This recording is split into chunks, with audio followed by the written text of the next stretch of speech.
Kaag sa numero 1 sa mga balita subong adlaw.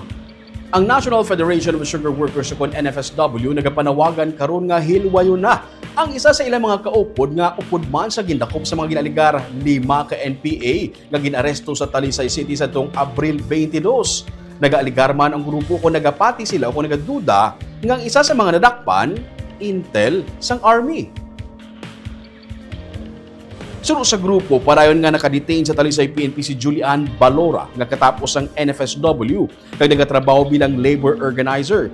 Isa siya sa ginaobra.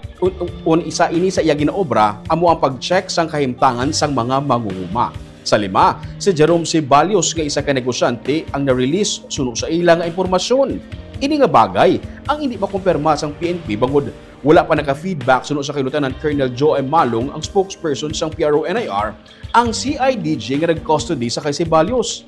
Ginsiling naman ni Mario Tapion sang NFSW nga may mga impormasyon sila gikan sa mga leader nga si Ceballos ang nagatrabaho sa hanay sang estado ilabi na sa patag sang intelligence.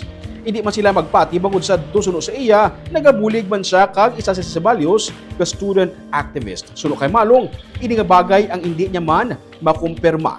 Gisiling man sang 303rd Brigade o kung sang pamuno sang 303rd Brigade nga si Brigadier General Ted Dumusmog nga hindi man makumpirma nila kung wala sila sang ideya sa sininga mga aligasyon. Suno sa kay Noli Rosales ang KMU, ila ginapanawagan ang kahilwayan ni Balora nga sa ila o kung sa ila pagpati, ginpato-patuan lang sang ebidensya. Ginserbi ang arrest warrant sa iya o kung sa 5. Pero sang pagkadakop sa iya suno sa PNP, nakuhaan ang grupo sang mga armas kag explosives.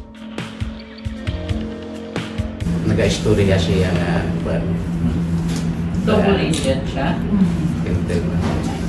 Hindi na kwan, di ba kami magpati nga may amo na siya. Pagka kay Sona, bulig na siya sa mga student ko nun siya, no? Activist. Di may mga kwan na istorya.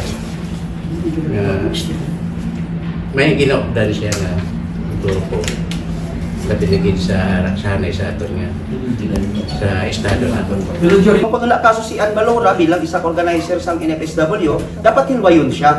Kaya wala may nakita nga kaso kag ini mga kaso nga ginpato-pato siya kumiara mangge. So posible pattern naman ini sang planted evidence.